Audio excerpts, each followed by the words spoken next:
Reporter big breaking. ഗർഭഛിദ്രം ചെയ്യാൻ യുവതിയെ ഭീഷണിപ്പെടുത്തിയും അപേക്ഷിച്ചും രാഹുൽ മാങ്കൂട്ടത്തിൽ. നീ പീഡന കാര്യത്തിൽ ഇത്ര മിടുക്കനാന്ന് ഞാൻ കരുതി. എന്റെ കർത്താവേ, എന്നാൽ ഈ ഉതുപ്പ് പ്രസിഡന്റിന് എന്നാ പറ്റിയേ? ഗർഭഛിദ്രം ചെയ്തില്ല എങ്കിൽ തന്റെ ജീവനം തകരുമെന്ന് രാഹുൽ പറയുന്നു. പീഡനത്തിനിരയായ യുവതിക്ക് നേരെ അസഭ്യം പറഞ്ഞും MLA പ്രതികരിക്കുന്നുണ്ട്. പീഡനത്തിന് ഇരയായ യുവതിയെ കൊല്ലാനും മടിയില്ല എന്ന് രാഹുൽ പറയുന്ന ഓഡിയോ സന്ദേശമാണ് റിപ്പോർട്ട് ഇപ്പോൾ പുറത്തുവിടുന്നത്. എന്റെ ഈ അന്നസത്യം ഞാനങ്ങനെ ചെയ്തിട്ടില്ല.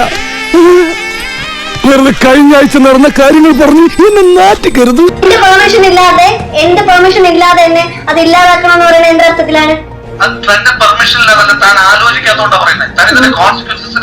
കോൺസിക്വൻസ് ഞാൻ ഒറ്റയ്ക്ക് ഫേസ് ചെയ്തോളാന്ന് പറഞ്ഞല്ലോ.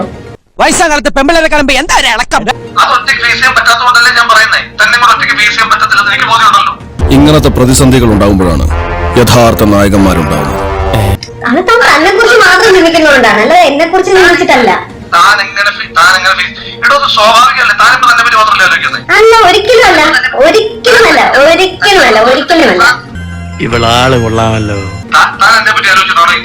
തന്നെ കുറിച്ച് ഞാൻ ആലോചിച്ചില്ലായിരുന്നെങ്കിലോ എന്റെ സുഹൃത്തുക്കളടുത്ത് എനിക്ക് ഇപ്പോഴോ തന്നോട് പേര് പറയായിരുന്നു. എന്റെ ഓർക്കം പോയി. എത്ര സമയം സംഘടന തുടങ്ങിയിട്ട്? കുറച്ചു നേരമായി. ഞാൻ കുറച്ച് ലേറ്റ് ആയി പോയി. അവരെത്രയോ വട്ടം എന്നോട് ചോദിച്ചു എന്നറിയാം. പറയ് ഇത്രയും ദിവസമായിട്ട് പറഞ്ഞില്ലല്ലോ.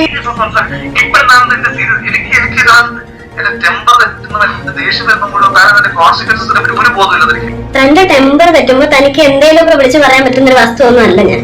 നീ ഇങ്ങനെ ആളെ പേടിപ്പിക്കലേ പറഞ്ഞു, ഞാൻ ഉറക്കത്തിക്കാന്ന് ഞെട്ടും. എന്റെ പ്രവൃത്തി എന്ന് പറഞ്ഞൊരു പോട്ടെ, താൻ എന്റെ കൂടെ എന്തായിരുന്നു താൻ വിചാരിക്കണ്ട. ഒരു പെണ്ണാണല്ലോ. ഇതാണോ തന്റെ ആദർശം? വലിയ ആദർശമാണോ ഇതൊക്കെയാണോ ആദർശം?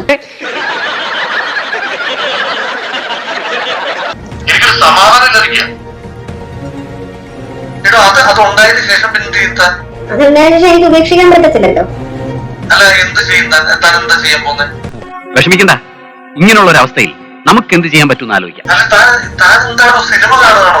സിനിമ ഇത്രയും കണ്ടോണ്ടിരുന്ന സിനിമയായിരുന്നല്ലോ.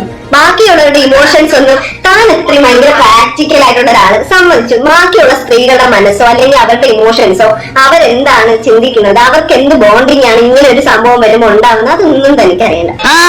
നീ എങ്ങനെ സുഖിപ്പിച്ച് പുകഴ്ത്തി എന്റെ സോപ്പിടൊന്നും വേണ്ട, അതൊക്കെ എല്ലാവർക്കും അറിയാവുന്ന കാര്യമാണ്.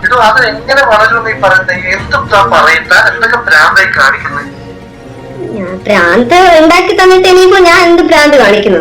അത് ശരി, ഇതാണല്ലോ നിന്റെ കയ്യിലിരിപ്പ്. നിന്റെ രോഗം എന്താണെന്ന് എനിക്ക് മനസ്സിലായി. അത് തന്നെ ഒരിക്കലും ബാധിക്കാൻ വേണ്ടിട്ട് ഞാൻ എന്തെങ്കിലും ചെയ്തിട്ടുണ്ടോ?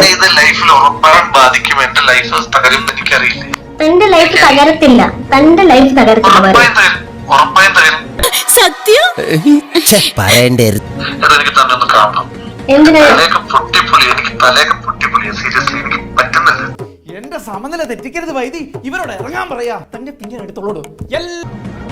എന്നെ സ്നേഹം കൊണ്ടല്ല താൻ കാണാൻ വരുന്നതെന്ന് എനിക്കറിയാം, എനിക്ക് നല്ലപോലെ അറിയാം. തന്റെ ടെൻഷൻ മാറി കിട്ടണം, അതിന് ഞാനൊരു വസ്തുവാണ്. എന്നിട്ട് എന്തെങ്കിലും കലക്കിട്ടൊന്ന് കൊല്ലാനാണോ? എന്നിട്ട് താൻ മിടുക്കനായിട്ടങ്ങ് പോവോ കൊന്നിട്ട്?